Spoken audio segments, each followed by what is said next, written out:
नवाबशाह में इस्लामाबाद ऐं बलोचिस्तान जे इलाइक़े लसबेला जे माण्हुनि IBA टेस्ट पास करे वरिती आहे।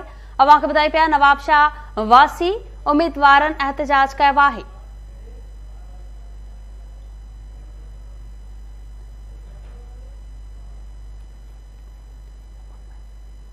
अवां खे ॿुधायूं पिया ॿियनि सूबनि जे माण्हुनि खे पास करे हक़नि ते धाड़ो हयो पियो वञे। मुज़ाहिरीन एहतजाज कयो आहे।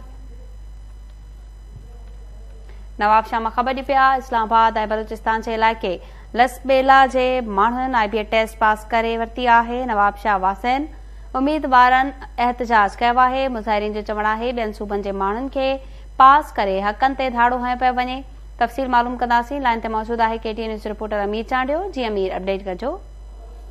जी ताज़ो आहे जेकॾहिं PhD जी वर्चुअल टेस्ट में इस्लामाबाद ऐं शागिर्द उम्मीदवार उन्हनि खे पास कयो वियो आहे।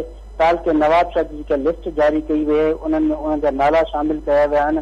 मां तव्हांखे ॿुधायां त इस्लामाबाद जी 6 इस्लामाबाद स्ट्रीट जो रवासी इमरान हैदर वलद गुलाम हैदर शनाख्ती कार्ड नंबर 611101171789 उनखे पास कयो वियो आहे।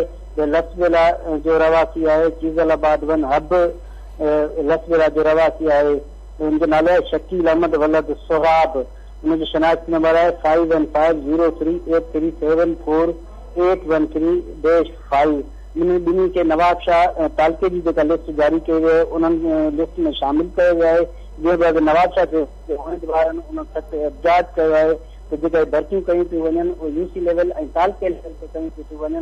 हीअ इस्लामाबाद ऐं लसबेला जा जेके रहवासी आहिनि उतां जा उन्हनि जा शनाख्ती कार्ड आहिनि ऐं उन्हनि खे नवाबशाह जी जेका लिस्ट आहे उन्हनि में शामिल करे नौकरी ॾिनी थियूं वञनि। हिननि चयो असां अहिड़े अमल ख़िलाफ़ एहतजाज बि रिकॉर्ड कराईंदासीं ऐं हाई कोर्ट सुप्रीम कोर्ट ताईं इंसाफ़ जे लाइ दरख़्वास्तूं दाख़िल कंदासीं।